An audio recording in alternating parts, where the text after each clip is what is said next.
Dito sa Papa Dudut Stories, ikaw ay hindi nag-iisa.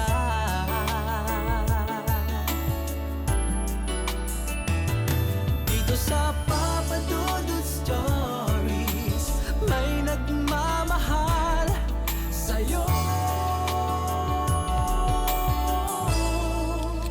Papa Dudut Stories, Papa Dudut Stories.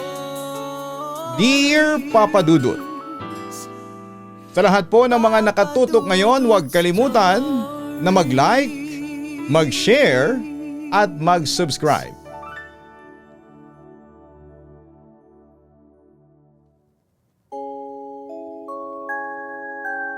Dear Papa Dudut, ako po si Amparo Chiu Sen, isang Filipino-Chinese businesswoman na madalas makinig sa inyong programa sa radyo.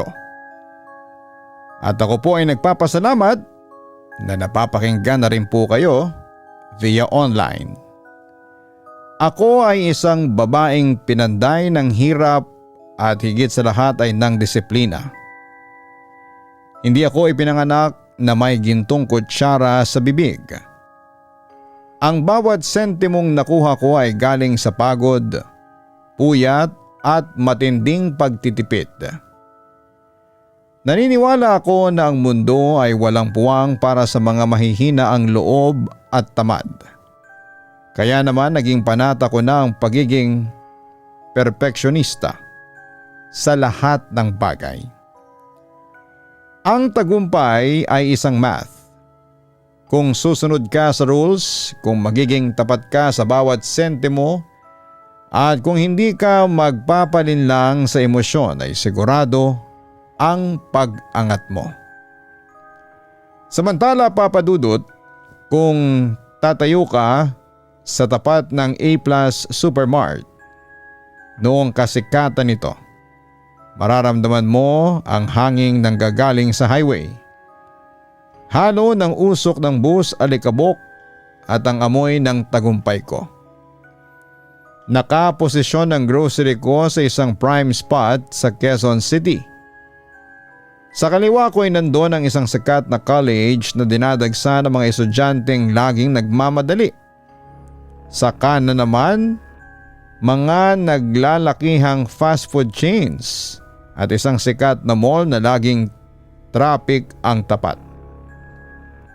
Pero kahit gaano pa kakinang ang mga neon lights ng mga katabi ko, ang A+ Supermart pa rin ang dinudumog.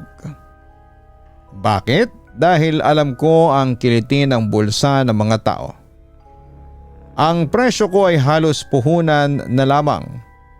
Kung ang ibang grocery ay nagpapatong ng 2 o 3 piso sa bawat item, ako ay barya lamang ang tubo ko. Volume ang laro ko. Mas madaming bumibili, mas malaki ang pasok ng pera. Kaya naman, ang mga nanay na galing pa sa malalayong barangay ay sa akin dumidiretso. Ang mga estudyanteng tinitipid ang baon, sa akin bumibili ng noodles at ng dilata.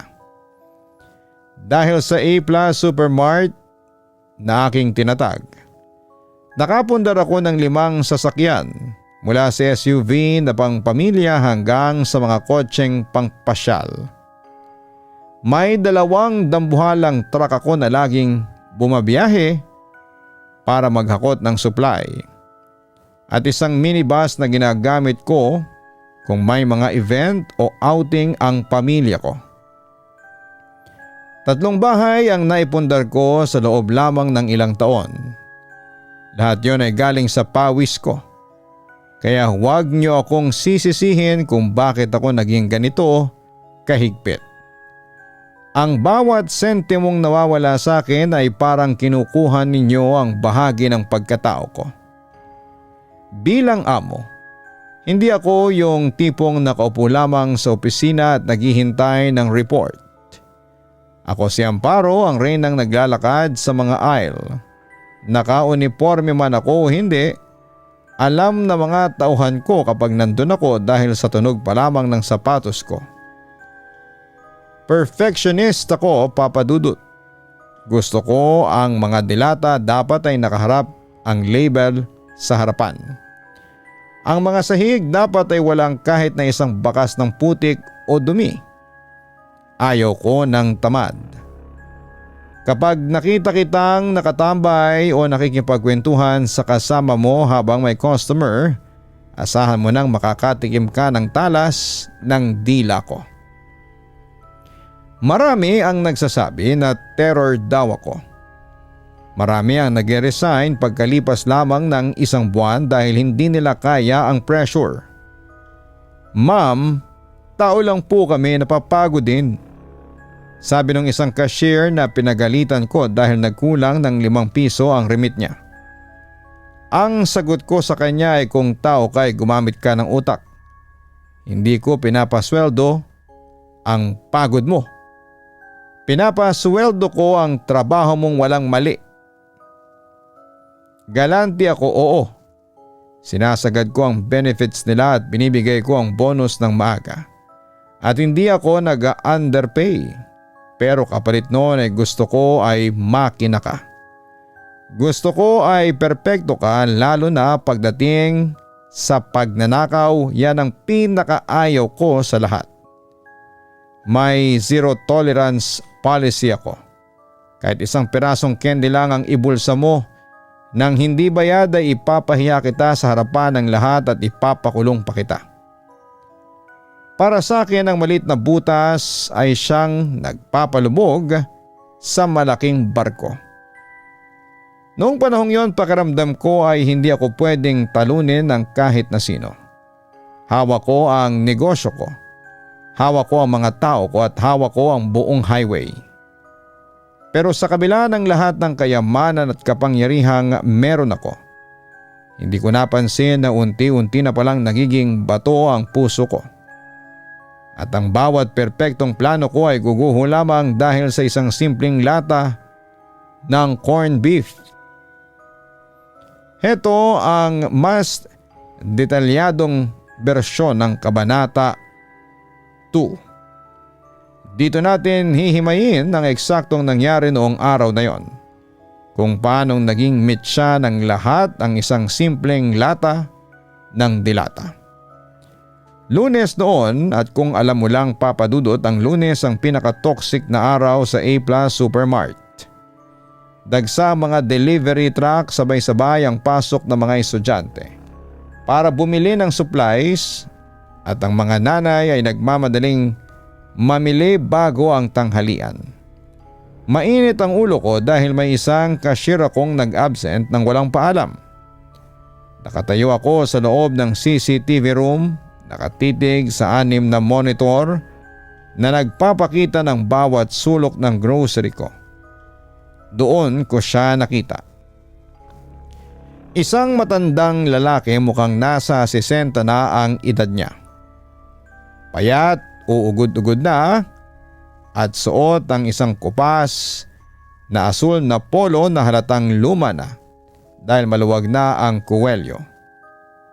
Ang bagal niyang maglakad sa aisle number 4. Palinga-linga siya. Hindi yung lingon ng taong naghahanap ng brand, kundi lingon ng taong natatakot na mahuli. Nakita ko sa screen kung paanong nanginginig ang kamay niya habang hinahawakan ng isang lata ng corned beef. Yung medyo mahal na brand pa ang kinuha niya. Pinagmasdan niya muna ang presyo, lumingon muli sa likod at sa isang iglap. Sinilid niya ito sa loob ng kanyang jacket. Mabilis ang pagkilos niya para sa isang matanda, pero mas mabilis ang mga mata ko. "Guard!" Sigaw ko sa radyo at ramdam ko ang pag-akyat ng dugo sa mukha ko. "Aisle number 4. Yung matandang nakaasul na polo.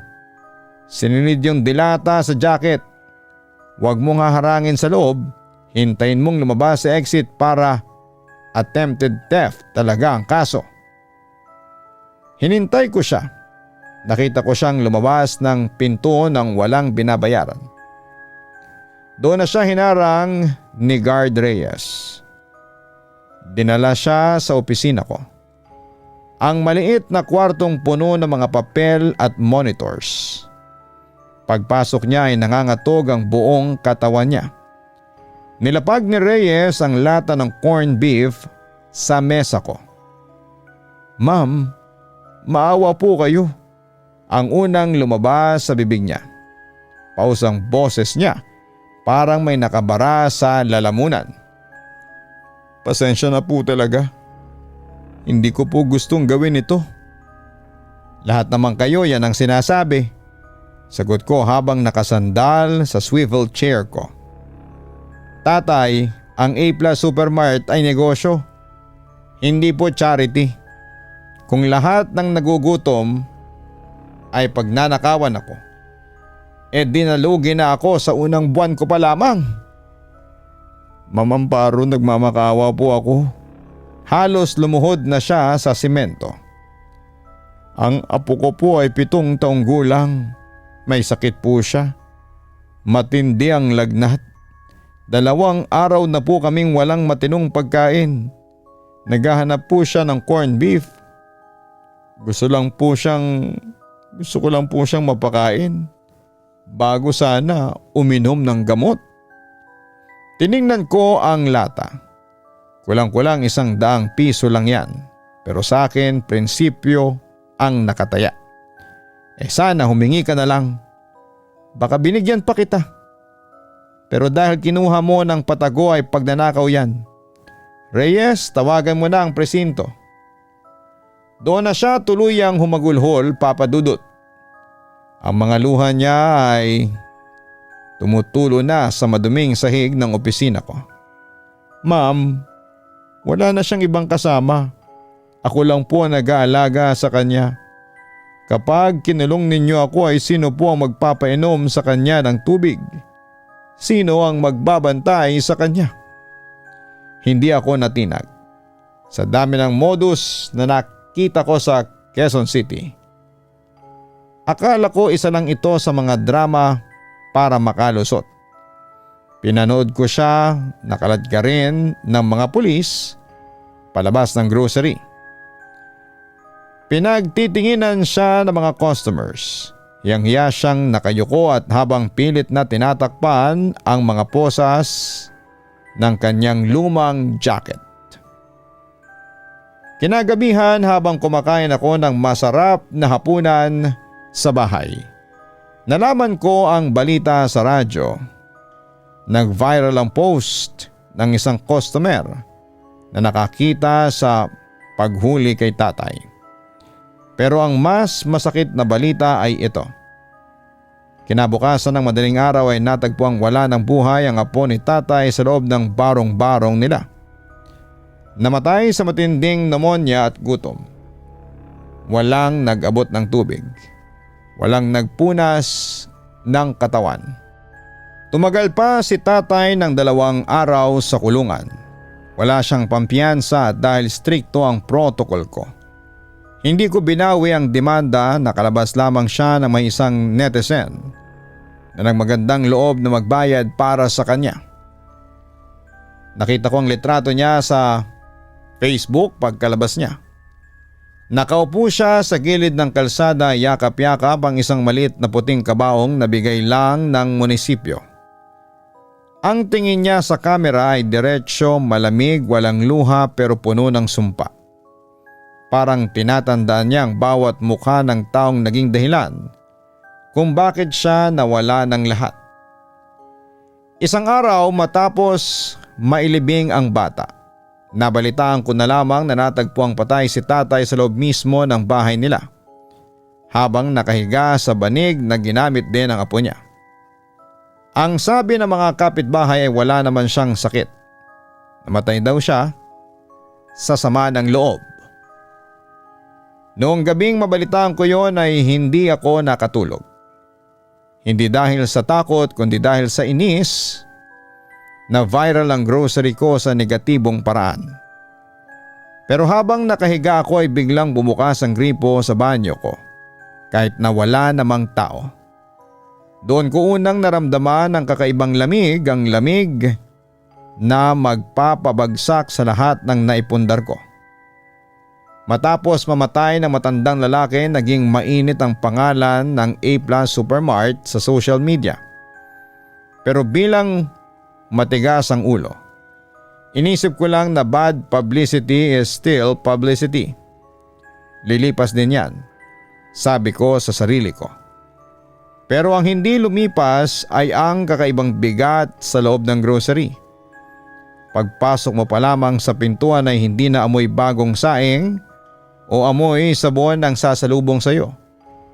May humahalimuyak na amoy ng amag na hinaluan ng malansang karne. Kahit na anong linis namin. Isang gabi bandang 9:00 na, pa-close na kami at kakaunti na lamang ang tao. Nag-i-inventory ako malapit sa counter nang lumapit sa akin si Rico. Ang pinakamatagal at pinakamatyaga kong merchandiser. Putlang-putla ang mukha niya, yung tipong parang nakakita ng aksidente sa highway. Ma'am Amparo, tawag niya at halos pabulong. Ayoko na po sanang magsalita pero pang-apat na gabi na po ito. Ano namang drama yan, Rico? Mag-out na kayo. Asik ko. Ma'am, doon po sa aisle 4, sa tapat ng mga dilata. May matandang lalaki po kasing nakatayo doon gabi-gabi. Akala ko nung una customer lang na nagtatagal. Pero ma'am, kapag nilalapitan ko para tanungin kung may kailangan ay unti-unti siyang naglalakad. Papunta sa madilim na sulok sa dulo. Tapos nawawala na lang siya na parang bula. Natawa ako ng pilit. Baka pagod lang yan, Rico, o baka gutom ka lang. Hindi po, ma'am. Seryoso niyang sabi. At ang masama po ay may naririnig akong umiiyak na bata. Minsan parang may bumubulong sa tenga ko. Nasaan ang corned beef ko? Pinagalitan ko si Rico at pinaalis. Pero ang totoo ay kinakabahan ako. Para patunayan sa sarili ko na guni-guni lamang yon ay ako mismo ang pumunta sa aisle number 4. Bitbit ko ang aking clipboard, patay na ang ibang ilaw para makatipid sa kuryente. Kaya medyo madilim na sa dulo. Pagpasok ko pa lamang sa aisle number 4. Tumindig kaagad ang balahibo ko sa batok. Sobrang lamig, yung lamig na hindi galing sa freezer, kundi yung lamig na tumatagos hanggang sa buto. Habang naglalakad ako ay biglang may naririnig akong mga kalantog. Isang lata ng corned beef ang dahan-dahang gumulong mula sa gitna ng shelf hanggang sa gitna ng sahig. Huminto ito sa mismong harapan ng sapatos ko. Kinuha ko ang lata, yupi ito na parang nilamukos ng malakas na kamay. Nilagay kong muli sa shelf. Pero bago pa ako makahakbang palayo ay parang may dumaan sa likod ko. Ramdam ko ang bugso ng hangin. Reyes, ikaw ba yan? Tawag ko sa guard. Walang sumasagot. Paglingon ko sa dulo ng aisle ay nakita ko siya. Isang anino, payat at kuba. Nakasuot ng asul na polo, kopas, madumi at may mancha ng lupa. Nakatalikod siya sa akin. Nakatitig sa mga dilata. Ang nakakatakot ay hindi siya gumagalaw. Kahit ang paghinga ay hindi ko marinig. Hoy, sarado na kami. Lumabas ka na kung ayaw mong ipatawag ko ang pulis. Sigaw ko pero nanginginig ang boses ko. Dahang-dahang humarap ang matanda. Hindi siya lumingon ng normal. Ang ulo niya ay dahan-dahang pumihit na parang kinakalawang ang leeg. Nang makita ko ang mukha niya ay halos mabitawan ko ang clipboard ko. Ang mga mata niya ay wala ng puti, papadudot. Puro itim na parang dalawang malalim na hukay. Ang balat niya ay kulay abo at ang bibig niya ay nakabukas ng malaki. Pero walang lumalabas na tunog kundi isang mahabang hissing sound. Biglang namatay sindi ang mga ilaw sa buong aisle number 4. Sa bawat kurap ng ilaw, lumalapit siya sa akin. Sa unang kurap ay nasa 5 metro pa siya. Sa pangalawang kurap ay 3 metro na lamang. Sa pangatlong kurap ay nakaramdam na ako ng hininga niyang amoy na bubulok na bangkay sa mukha ko. Amparo. Bulong niya. Hindi sa tenga ko kundi parang sa loob mismo ng utak ko. Ang apo ko, nagugutom pa rin. Sa sobrang takot ko ay napasigaw ako at napatakbo palabas ng aisle. Nadapa pa ako dahil parang may humihila sa bukong-bukong ko. Isang maliit at madulas na kamay. Nang makarating ako sa maliwanag na bahagi ng grocery, ay hingal na hingal ako. Ma'am, anong nangyari? Tanong ni Rico na tumakbo palapit sa akin. Yung matanda. Turo ko sa aisle number 4. Pagtingin namin ay wala ng tao. Pero ang lahat ng lata ng corned beef sa shelves ay daang-daang lata ay sabay-sabay na nalaglag sa sahig. Bumuo ang mga ito ng isang perpektong bilog sa gitna ng aisle. At sa gitna ng bilog, may isang malit na bakas ng paa ng bata na kulay putik. Parang galing sa isang sariwang hukay papadudot. Doon ko na-realize na hindi ito guni-guni. Hindi rin ito simpleng multo, ito ay paniningil. At sa A+ Supermart, ang bayad ay hindi barya, kundi ang aking katinuan. Samantala ay simula noon ay hindi na ako nakakatulog ng maayos. Pagpikit ko ay mukha ng matanda ang nakikita ko. Pagdilat ko, pakiramdam ko ay may nakatitig sa akin. Simula sa madilim na sulok ng mansyon ko, dahil hindi tumitigil ang kababalaghan sa A+ Supermart. Mga grocery cart na nagkakarera sa gabi at mga pagkaing nabubulok kahit nasa loob ng chiller. Ang mga items sa shelves natatagpuan na lamang naming nagkalat sa sahig tuwing umaga. Dahil dito ay natatakot na ang mga tao. Ang dating dagsa ng customer ay unti-unting nababawasan. Kumalat ang mga balita na multo ni Lolo ang nagbabantay sa A+. Nagpa siya akong ipablessing ang grocery. Nagpatawag ako ng pare. Binasbasa ng bawat kanto ng holy water. Akala ko ay matatapos na doon. Pero nang gabing umalis ang pare, mas naging agresibo ang pagmumulto. Nagunahan ang pagbagsak ng mga paninda mula sa taas ng shelves. Ang mga bintanang salamin ay may mga bakas ng maduming kamay. Maliliit na kamay ng bata at malalaking kamay ng matanda. Pagkatapos noon ay hindi na pare ang kinuha ko, kundi isang albularyo na balita sa aming probinsya sa Pangasinan. Si Kateroy matanda na siya. Sunog ang balat sa araw at laging may nginunguyang tobako. Pagbaba pa lamang niya sa tapat ng grocery ay hindi na siya agad pumasok. Tumayo lang siya sa labas, nakatingala sa signboard ng A+ Supermart habang hinihit-hit ang kanyang tobako. Amparo, hindi maganda ang aura ng lugar mo, ang sabi niya. Ang boses niya ay parang pagkiskis ng 2 tuyong kahoy. Bakit ka, Teroy? Maayos naman ang pintura bago ang mga ilaw. Sagot ko at pilit na nagpapakatatag. Hindi yan ang tinutukoy ko. Sabi niya sabay dura ng kulay pulang laway sa semento. May maitim na usok na nakabalot sa buong building at ang usok na yan ay may mukha. Pumasok kami sa loob kahit tirik ang araw sa labas. Pagtapak namin sa loob ng grocery ay biglang dumilim. Yung mga tauhan ko ay halos hindi na makagalaw sa takot. Pinapunta kami ni Kateroy sa aisle number 4.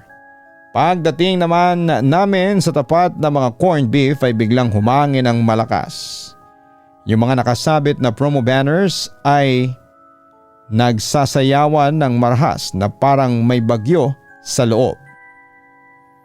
Naglabas si Kateroy ng isang maliit na mangkok, ng tasa, tawas at isang botelyang may langis na may mga ugat ng kahoy sa loob.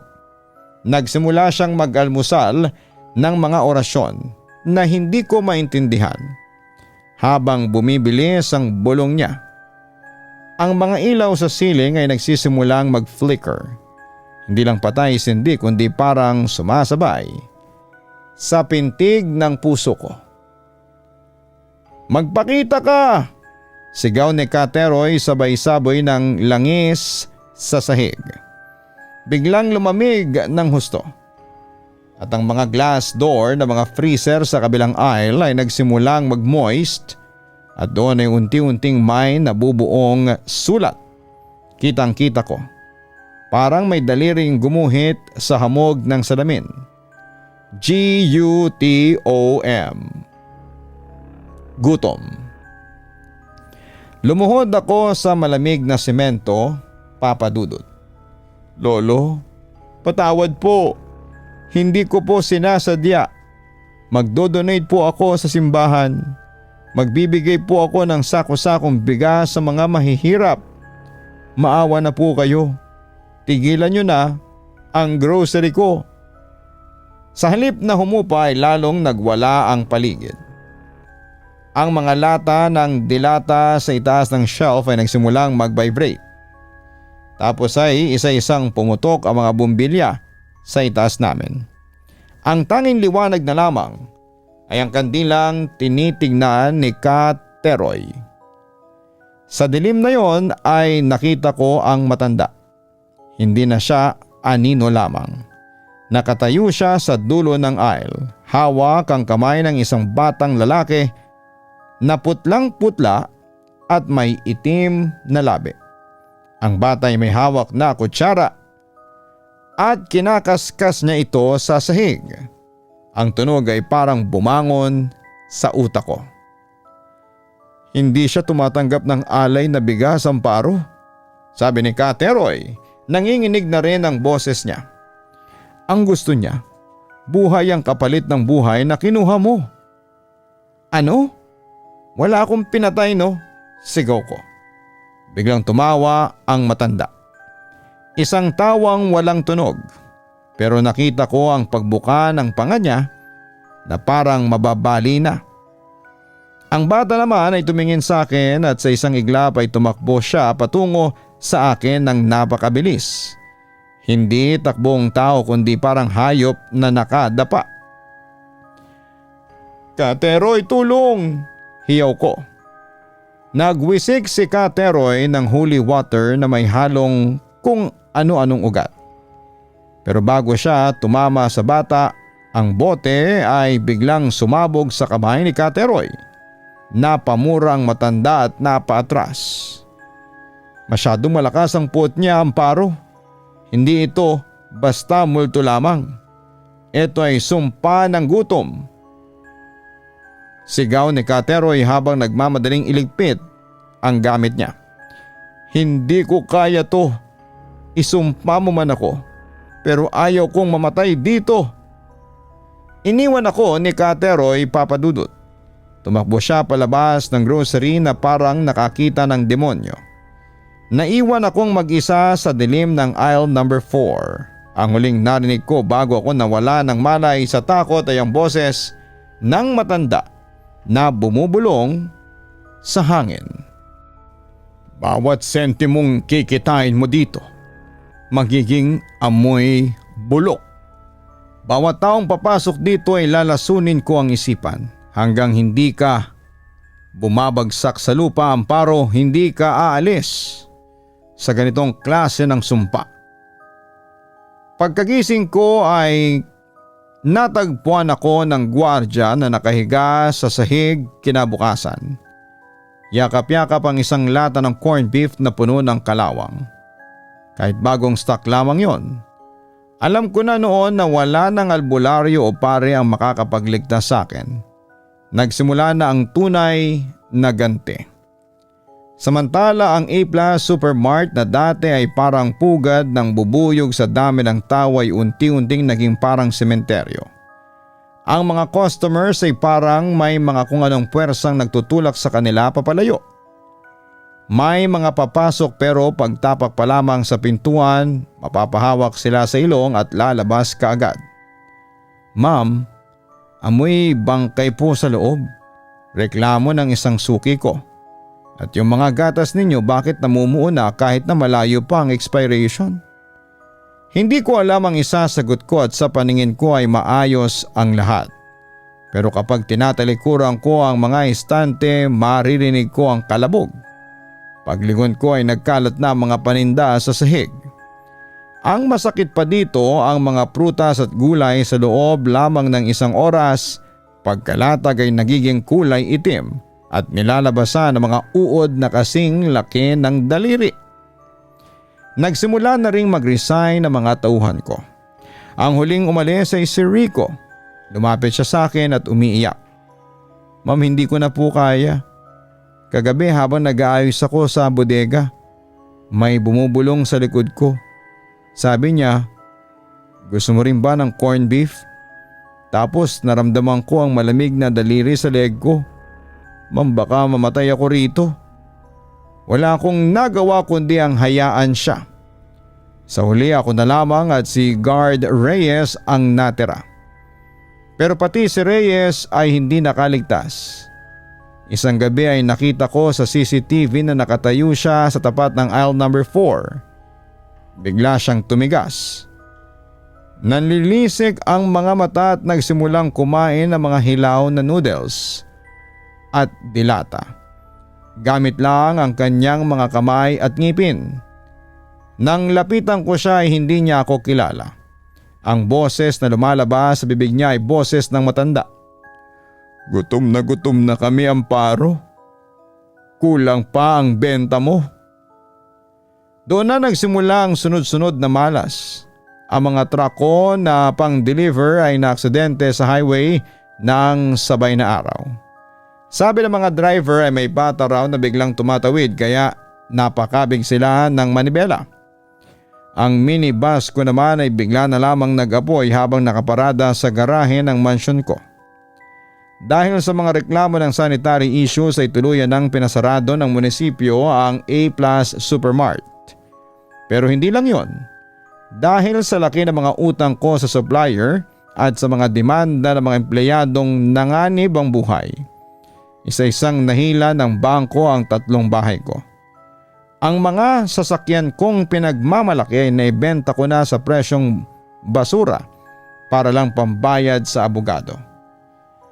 Sa huling gabi ko bago ko tuluyang i-turn over ang susi ng building, pumunta ako sa grocery para kunin ang mga huling gamit ko. Wala nang kuryente. Tanging ang flashlight ng cellphone ko lamang ang gamit ko. Habang naglalakad ako sa gitna ng mga bakanting aisle, naririnig ko ang hiyaw ng hangin sa loob. Pero sa loob, parang may sumasabay sa bawat hakbang ko. Huminto ako, huminto rin ang tunog. Tinapat ko ang flashlight sa aisle number 4. Doon sa gitna ng dilim ay nakita ko ang matanda at ang bata. Pero ngayon ay hindi na sila mukhang multo lang. Mukha na silang mga bangkay na bagong hukay. Nakalawit ang dila, nanunuyo ang balat at ang mga mata ay nagliliyab sa sobrang galit.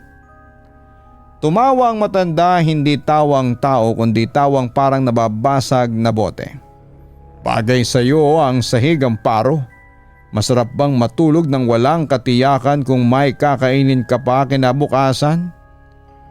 Biglang naglipara ng mga natitirang lata sa paligid ko. Parang mga bala na tumatama sa mga pader. Sa sobrang takot ay nagmamadali akong lumabas. Habang hinihila ko ang shutter pababa ay nakita ko ang bata sa kabilang panig ng salamin. Dinikit niya ang kanyang muka sa glass door. Isang itim na likido ang lumabas sa kanyang bibig at sinulat sa salamin ang salitang karma. Nang tuluyang kong mailak ang pintuan ay napaupo ako sa kalsada. Wala na ang supermart ko. Wala na ang mga mansyon ko. Wala na ang kapangyarihan ko. Sa loob ng ilang buwan, ang reyna ng highway ay naging isang pulubi sa sarili niyang paningin. Naiwan akong humahagulhol sa kadiliman, habang ang boses ng matanda ay tila ba isang sirang plaka na nagpapaulit-ulit sa hangin. Deserve mo to. Deserve mo to. Papa Dudut, kung may makakakita sa akin na kakilala ko ay malamang ay hindi nila ako makikilala. Wala na mga mamahaling alahas na dati kumikinang sa leeg ko at sa daliri ko. Wala nang driver ng SUV na naghahatid sa akin kahit saan. Ngayon ay suot ko na lamang ang simpleng duster at tsinelas na de garter. Ang impyerno ko ngayon ay isang maliit na sari-sari store na tinayo ko sa tapat mismo ng maliit na bahay na narentahan namin matapos kaming mag-foreclose. Isang bintana lamang ito na may rehas na punong-puno ng mga nakasabit na shampoo, kape at sabon. Pero alam mo, sa kabila ng liit nito, dito ko natutunan ng mga bagay na hindi ko naintindihan noong nasa itaas pa ako. Sa simula mahirap tuwing magbubukas ako ng tindahan tuwing alas 5 ng madaling araw. Naalala ko pa rin ang lawak ng supermart na naitayo ko noon. Napapaiyak ako habang naiisip ko na ang dati kong kinikita sa isang oras ay hindi ko na kinikita rito sa loob ng isang buwan. Pero ang pinakamahirap ay ang takot. Akala ko kapag sinarado ko na ang pinto ng supermart na yon, ay iiwan na ako ng matanda at ng bata. Mali ako, Papa Dudut. Isang gabi habang nag-aayos ako ng paninda sa maliit na kahon na inaramdaman kong muli ang pamilyar na lamig. Yung lamig na nanggagaling sa aisle number 4. Napatingin ako sa labas ng rehas ng tindahan ko. Sa ilalim ng madilim na poste ng ilaw, sa tapat ng kalsada, nakita ko sila. Nakatayo lamang sila, Papa Dudut. Ang matanda nakahawak pa rin sa balikat ng bata. Hindi sila lumalapit pero hindi rin sila umaalis. Para silang mga gwardya ng konsensya ko. Doon ko napagtanto na hindi sila aalis hanggat hindi nagbabago ang tibok ng puso ko. Kaya naman binago ko ang lahat. Isang araw ay may lumapit na batang gusgusin sa tindahan ko. Humihingi ng isang piraso ng tinapay dahil hindi pa raw siya kumakain mula umaga. Dati, baka sinigawan ko na siya or pinatawag ko pa ang barangay. Pero ngayon ay kinuha ko ang pinakamalaking tinapay sa lalagyan. Binuksan ko ang isang lata ng corned beef na kinuha ko sa sarili kong stock. At pinalaman ko na ito ng makapal. O kainin mo to ha.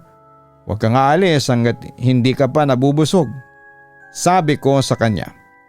Nakita ko ang ningning sa mga mata ng bata. Sa bawat kagat niya ay parang may nababawas na bigat sa dibdib ko. Mula noon ay naging kilalang maliit kong tindahan sa tawag na tindahan ni Aling Amparo. Hindi na dahil ako ang pinakamura kundi dahil ako ang pinakamalambot ang puso. Kapag may matandang kulang ang pambili ng gamot ay inaabutan ko ng barya mula sa sarili kong bulsa. Kapag may nanay na gipit ay pinapautang ko ng walang interes. Minsan ay hindi ko na pinababayaran. Isang gabi habang nagliligpit ako ay muling umihip ang malamig na hangin. Pero sa pagkakataong ito ay hindi na ako natakot. Tumingin ako sa labas sa pwesto ng poste ng ilaw. Nandun pa rin ang matanda at ang bata. Pero sa unang pagkakataon, hindi na nanlilisik ang mga mata nila. Ang matanda ay dahan-dahang tumango sa akin. Tapos ang bata tinaas niya ang kanyang maliit na kamay at kumaway ng marahan.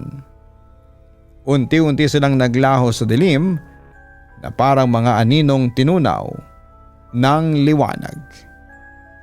Naiyak ako habang nakahawak sa rehas ng tindahan ko. Hindi yon iyak ng takot kundi iyak ng pasasalamat. Alam kong hindi na maibabalik ang lahat ng tulong ko, ang buhay na nawala. Pero kahit papaano'y nararamdaman ko na napatawad na nila ako. Ngayon ay simple na lamang ang buhay ko. Masaya na ako sa barya-baryang kita dahil ang bawat barya rito ay malinis at galing sa tunay na pagseserbisyo. Natutulog na ako ng mahimbing sa gabi, wala nang boses sa loob ng utak ko. Wala na ang amoy ng nabubulok na karne. Tanging ang tunog na lamang ng mga kuliglig at ang payapang paghinga ng pamilya ko ang napapakinggan ko. Natuto na ako, Papa Dudut. Ang tunay na kayamanan ay wala sa dami ng bahay o sasakyan, kundi sa dami ng taong napangiti mo sa gitna ng kanilang gutom. At sa harap ng maliit kong tindahan ay baon ng aral ng A+ Supermart. Doon ko nahanap ang tunay na kapayapaan. Papa Dudut, sana po ay nagustuhan ninyo ang totoong kwento na ibinahagi ko sa inyo. Ang programa mo sa radyo ang tanging libangan ko dito sa tindahan tuwing hapon. At syempre nakasubscribe na rin po ako sa inyong channel via online. Simula pa noong 1 taon. Muli maraming salamat at magandang araw po sa inyong lahat. Lubos na gumagalang, Amparo. Maraming salamat kay Amparo sa pag-share mo ng iyong kwento sa ating programa. Mga ka-online, ang pangunahing aral sa kwento ni Amparo ay ang kahalagahan ng pagpapakatao at pagmamalasakit sa gitna ng tagumpay at kapangyarihan. Pinapaalala po nito na ang labis na katigasan ng loob at ang bulag na pagsunod sa patakaran ng walang konsiderasyon sa kalagayan ng kapwa ay maaaring humantong sa pagkabulag ng tunay na hustisya. Ang batas o prinsipyo ng negosyo ay hindi dapat higit na matimbang kesa sa buhay at dignidad ng isang tao. Ang isang lata ng corned beef ay may katumbas na halaga. Ngunit ang pagkawala ng buhay dahil sa kawalan ng awa ay isang utang na hindi kailanman mababayaran ng material at kayamanan.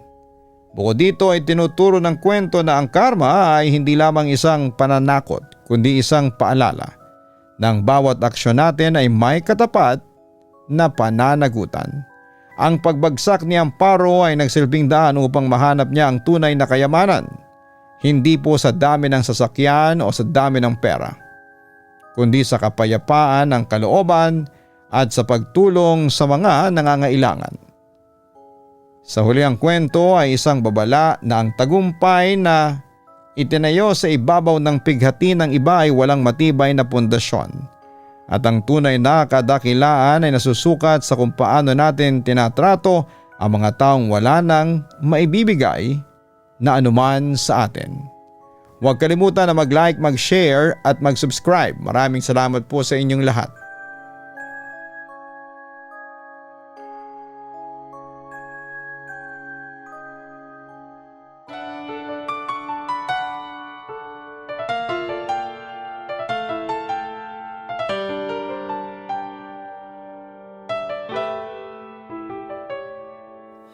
Ang buhay ay mahiwaga, laging may lungkot at saya. Sa Papa Dudut Stories, laging may karamay ka.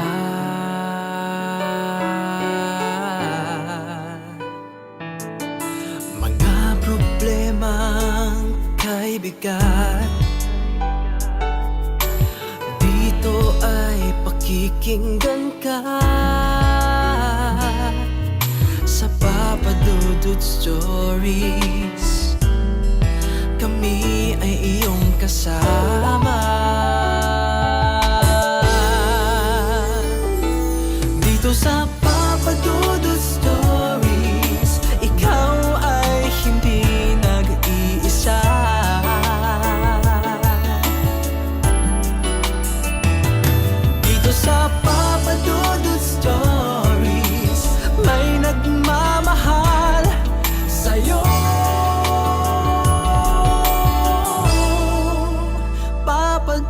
Dudut Stories. Papa Dudut Stories. Papa Dudut Stories.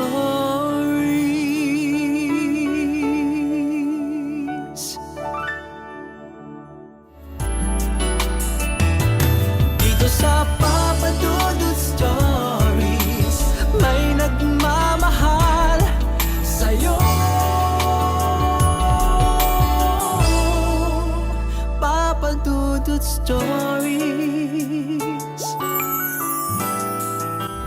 Papa Dudut Stories.